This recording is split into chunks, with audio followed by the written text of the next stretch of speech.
Esta confissão do ex-presidente Michel Temer de que houve realmente um golpe de Estado em 2016 no Brasil vem, claro, acabar com aquela farsa de que não houve golpe, o que houve foi realmente uma insurgência da sociedade contra a corrupção.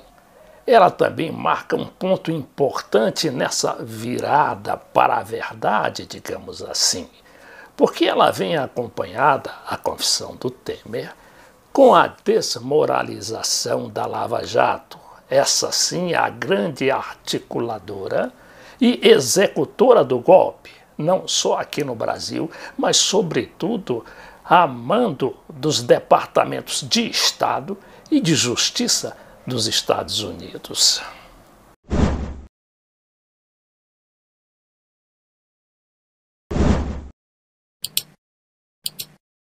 Essa história daqui a pouco vai também ser bem contada, vai chegar o momento.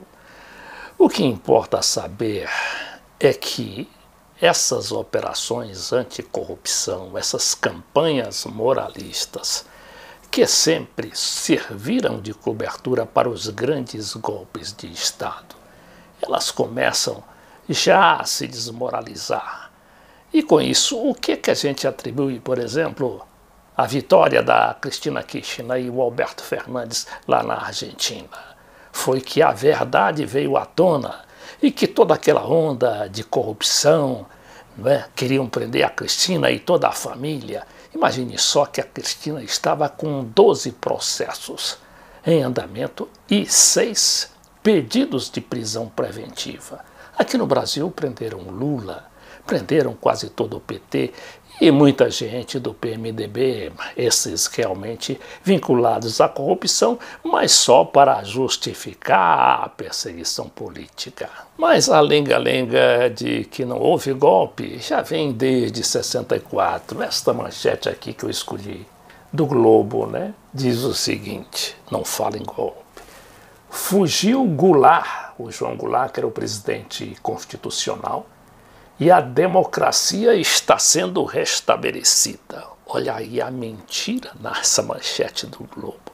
Como está sendo restabelecida se implantava um golpe que era militar, inclusive, ainda que apoiado pelos civis.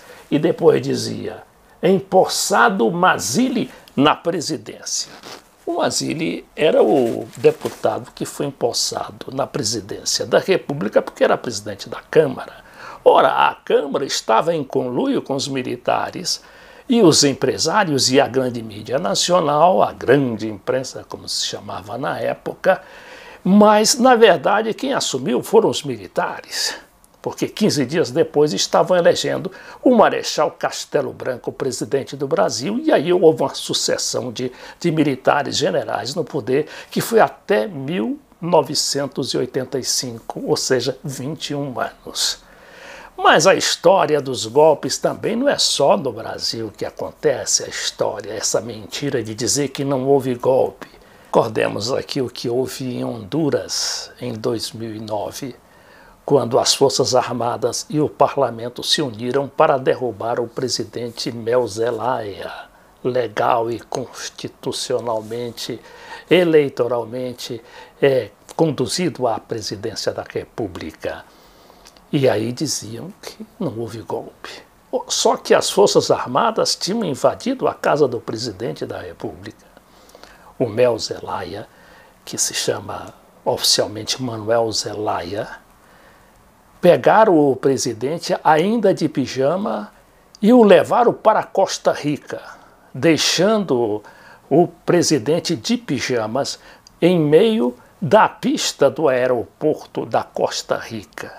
E aí diziam, não houve golpe, aquilo foi realmente um movimento do Congresso que afastou um presidente corrupto. Corrupto nada, o presidente não era corrupto. O mal do presidente, no caso o bem, era ser chavista e naquele momento estava fazendo uma grande revolução popular em defesa da participação do Estado na condução da economia e também da inclusão social e da soberania. É contra isso que se levantam todos esses golpes de Estado que acabam, como é aqui o caso do Temer, né? O Temer, a gente se recorda que ele era vice-presidente da República, foi beneficiado direto pelo golpe, trabalhou pelo golpe, ainda que negue. O Temer está aí, coitado, já foi preso, já sofreu desmoralização e tenta voltar à ribalta política. Mas é este o destino dos golpistas. A gente se recorda do Carlos Lacerda, lá no Rio de Janeiro, nesse golpe de 64. O Lacerda era o líder civil da Revolução e acabou caçado, desmoralizado também. E jamais isso. De vez em quando diziam, o Temer golpista. Aliás, ouviram uma breve referência de que eu teria apoiado a ideia do golpe, né? E diferentemente até, quero esclarecer desde já esse ponto, diferentemente disto, o fato é que quando começou essa história do impedimento da senhora ex-presidente, como vice, é sempre o primeiro suspeito, o que é que eu fiz? Eu vim logo para São Paulo. Você sabe que eu passei praticamente 4 semanas aqui em São Paulo e só voltei 3 dias antes, ou 4 dias antes, da Câmara dos Deputados votar essa matéria, porque senão também ficaria mal para mim. Então, primeiro ponto é este, eu jamais apoiei ou fiz empenho pelo golpe. Aliás...